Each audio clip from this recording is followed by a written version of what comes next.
Vaya que estamos en racha con el género de terror en estas últimas semanas, algunas mejores que otras. Pero como habrá resultado el cierre de esta trilogía, pues bienvenidos a la hoguera cósmica, gracias por su clic. ¿Y qué tal si ahora hablamos de Maxine? I'm curious, did you always want to be in that line of work? I always wanted to be famous.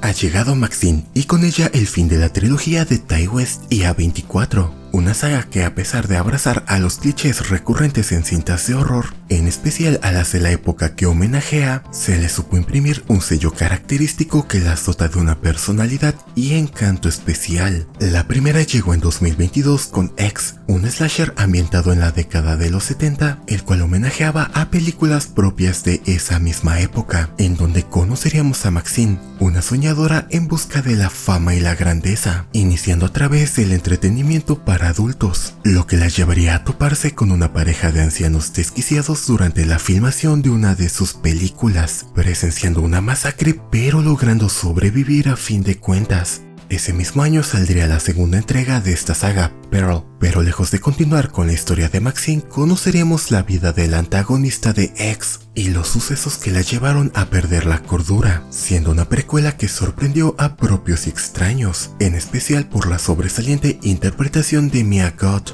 Y en esta ocasión, para concluir a esta saga, retomaremos nuevamente a la historia de Maxine con una secuela directa para X, en donde veremos cómo la protagonista continúa con su vida luego de los terribles acontecimientos que ha presenciado, pero transportándonos a Los Ángeles a mediados de la década de los 80, una época que se caracterizó por la evolución en el entretenimiento y su impacto cultural, provocando que los ultraconservadores vieran a todo esto con malos ojos y como un atentado en contra de las buenas costumbres que lavaba el cerebro de los más jóvenes, provocando el llamado abuso ritual satánico o solo pánico satánico. Pero también se caracterizó por la proliferación de películas de horror, además de otros sucesos un tanto más oscuros como la presencia de asesinos seriales que se volvieron muy mediáticos, y todos estos elementos son muy bien retratados en Maxine, haciéndolos parte de su historia, con homenajes y referencias que nos transportan a aquella época.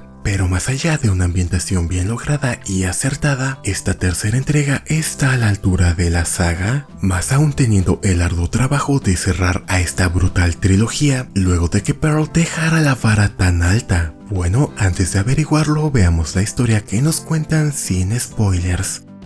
Luego de los traumáticos eventos en la granja, Maxine ha logrado pasar página y no solo eso, pues su sueño de consagrarse como una gran estrella de Hollywood es cada vez más palpable, al haber logrado conseguir su primer papel en una cinta de horror alejándose del entretenimiento para adultos y teniendo la posibilidad de catapultar su carrera. Sin embargo, no todo sería éxito y felicidad, pues hay un asesino suelto rondando en la ciudad conocido como Night Stalker, el cual acecharía al círculo cercano de Maxine. A pesar de esto, no le daría importancia, hasta que repentinamente aquel oscuro pasado que dejó atrás comienza a perseguirla, lo cual podría arruinar su sueño, y todos sabemos que Maxine es capaz de hacer cualquier cosa para alcanzar sus metas y la vida que merece, sin importar el costo, aunque esto signifique encarar a un asesino serial.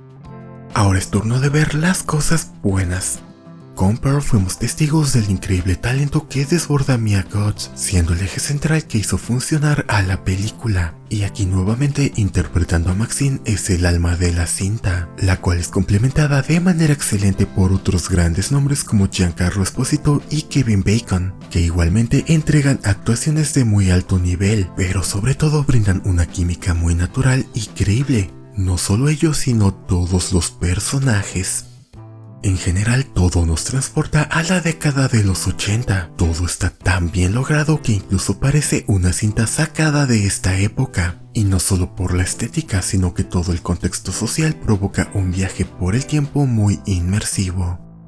La estética y la ambientación bien lograda, más allá de ser solo visual, también está bien aprovechada, pues hay múltiples referencias colocadas de manera orgánica ya que sirven para la trama que se nos cuenta, y que hará que los entusiastas del cine aprecien a estas referencias a películas clásicas principalmente de horror. Pero no solo ellos, pues de igual manera los fanáticos del crimen y lo policial se sentirán atraídos al ver que varios casos policíacos e históricos son representados. A pesar de sentirse un tanto diferente a X, la continuidad se mantiene y se puede apreciar cómo estos eventos han hecho que la protagonista evolucione y se desarrolle, convirtiéndola en un personaje más complejo e interesante. Y ahora en el turno de lo malo. A medida que avanza la historia, la identidad del asesino se va volviendo más intrigante, hasta que llega el gran momento de la revelación, el cual tiene sentido con la narrativa, pero que en mi opinión careció de un gran impacto por la forma en la que manejaron la situación, quizá por la falta de interacción entre el villano y la protagonista, pero todo esto también provoca que el tercer acto se sintiera un poco fuera de lugar y absurdo, surgiendo cientos de dudas sobre el por qué y cómo, rozando en lo paródico y siendo un poco decepcionante la resolución de todo el misterio, haciendo que se sienta anticlimático con el tono que había manejado la película. Al haber recreado tan bien a la época y al contexto, se desarrollaron varios subtemas bastante interesantes, los cuales podrían haberse aprovechado de mejor manera para nutrir a la historia, como el pánico satánico, lo oscuro que puede llegar a ser Hollywood, la doble moral en la época, entre otros, pero solo se dejaron como algo secundario de fondo. El terror es subjetivo, pero en X y en Pearl genuinamente se creaban situaciones tensas e inquietantes, algo que con esta tercera entrega se disminuyó un poco, manteniéndose más como un thriller de suspenso, ya que a pesar de contar con un asesino suelto, Maxine nunca se siente vulnerable o acechada más allá de chantajes sobre su pasado, y esto daba para mucho más dada la cercanía del villano con la protagonista.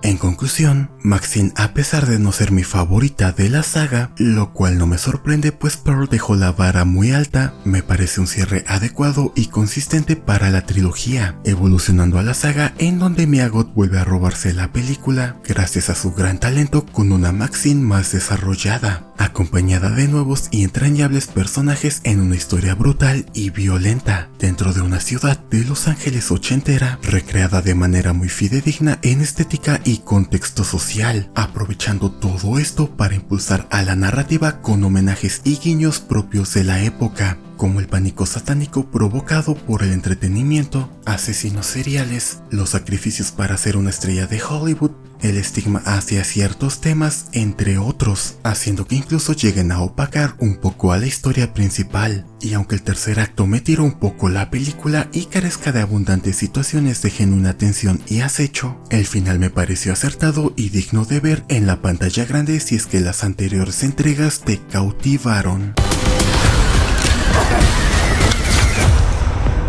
Muchísimas gracias por haber visto el video, tu like o suscripción. Pero no te quedes con esto. Como siempre, lo más importante es que formes tu propio criterio y que de ser posible me compartas tu opinión. Dicho eso, cuídate y hasta luego.